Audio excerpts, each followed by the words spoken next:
If you've been searching for a way to get active that actually supports your health without feeling like you're taking a huge risk, then you are in exactly the right place. Today, we're going to walk through a simple and most importantly safe 10-minute routine designed for anyone managing diabetic retinopathy. It's all about moving with confidence instead of worry. So, let's get into it. You know, this line really just says it all, doesn't it? So much of the fitness advice out there is just loud, it's intense, and it feels like it's for a completely different person. It's all about powering through, but your goal is something else entirely. It's about being gentle, being consistent, and above all, being safe. So here's the plan for our time together. We're going to start by talking about that worry you probably know all too well. Then we'll introduce this simple 10-minute solution. After that, we'll cover the essential rules for safe walking, lay out an easy 3-week action plan, and we'll finish with the most important part, knowing your absolute stop signs. All right, let's dive right into that feeling. You're told over and over that moving your body is good for you, and it is. But when you're managing diabetic retinopathy, there's also this very real, very legitimate fear that doing the wrong kind of exercise could actually cause harm. It's a really tough position to be in. And this right here, this really shows the disconnect, doesn't it? On one side, you have the fitness world yelling about high-intensity workouts and pushing your limits. But on the other side, there's your reality. Your path forward requires gentle consistency.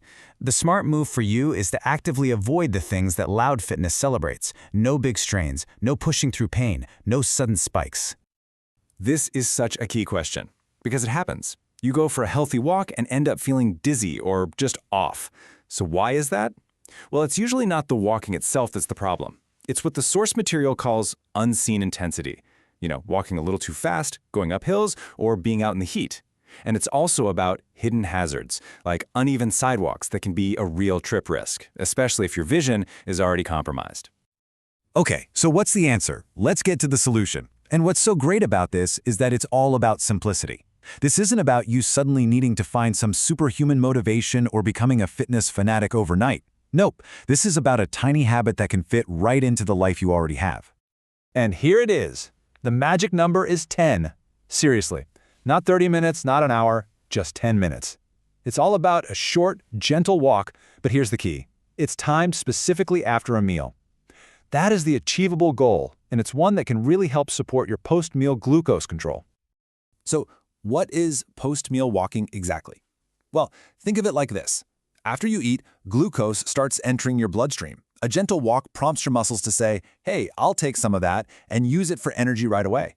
It's like a little pressure release valve. Now, to be perfectly clear, this isn't a cure for retinopathy. Think of it as a maintenance tool, a small, consistent habit that helps support your overall health. All right, let's get into the really practical stuff. And please don't think of these as restrictive rules. Think of them as guardrails. They're here to empower you, to let you build this new habit with total confidence because you'll know you're putting your safety first. Okay, this list is incredibly important. Any activity that makes you strain, hold your breath, or do a sudden burst of effort can cause these really sharp spikes in your blood pressure. And for vulnerable eyes, that's exactly the kind of stress we want to avoid. This can be something as simple as trying to carry all the heavy groceries upstairs in one go.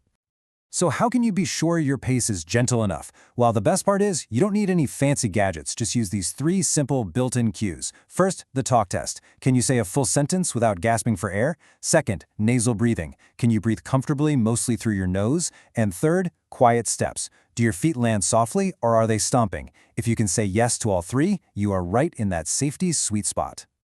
Now, timing is also pretty key here. The sweet spot to start your walk is about 10 to 15 minutes after you're done eating. Just think of it as the dishwasher window. You've cleared the plates, maybe loaded the dishwasher, and now it's the perfect time to head out. It gives your food a minute to settle, but it's soon enough to help your body manage that incoming glucose. Okay, we've covered the why this works and the what you need to do. So now, let's talk about how to actually make it happen. This is a simple 3-week plan designed to build this habit slowly and sustainably, so it never feels overwhelming. And just look how simple this is. Week 1, your only goal is to walk for 10 minutes after 1 meal a day.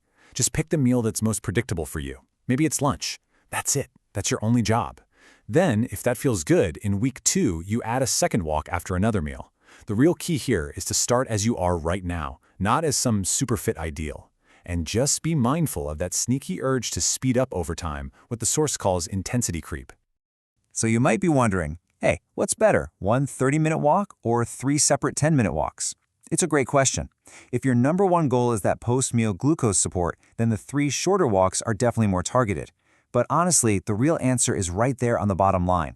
The right choice is whichever one you can do consistently and safely without ever pushing it. I just love this little story. A caregiver was trying everything to get their parent to walk more. Fancy charts, new shoes, constant encouragement, nothing stuck. So they changed the goal. They made it tiny and predictable. Just walk to the mailbox and back after dinner. And pretty soon, it just became the thing they did. The magic wasn't about finding more willpower. It was about making the habit so small and automatic that willpower wasn't even needed. All right, we've arrived at our final section, and it is, without a doubt, the most critical one. Knowing when to stop isn't a sign of failure. It's a sign of wisdom. It's your ultimate safety net, and having this knowledge is what's going to give you the confidence to truly trust this routine and, more importantly, to trust your own body.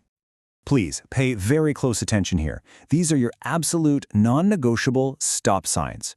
For your eyes, a sudden shower of new floaters, flashes of light, a shadow that looks like a curtain, or any abrupt blurriness.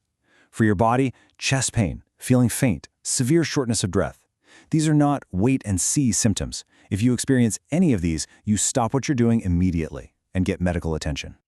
Okay, let's quickly talk about fall-proofing. This is huge. Choosing your route isn't about finding the best scenery. It's a medical decision. You want a path that is flat, familiar, and well-lit. As the source material says, boring is safe. And of course, make sure you have stable shoes and always carry your ID, your phone, and if there's any chance of low blood sugar, some fast-acting carbs like glucose tabs. So let's boil this all down into your action plan for today. It's really just 4 simple rules. When? 10 to 15 minutes after one meal. How hard? An easy pace where you can talk in full sentences. Where? A flat, familiar, safe route. And the big one, stop if you notice any of those red flags we just talked about. That's it. That is the entire plan. And we'll end with this final thought. In a world that's always celebrating these huge, heroic efforts, what if true strength is actually found in gentle consistency? What if the most powerful thing you can do for your health isn't something big and dramatic, but something small, something kind of boring, and something you can repeat safely, day after day?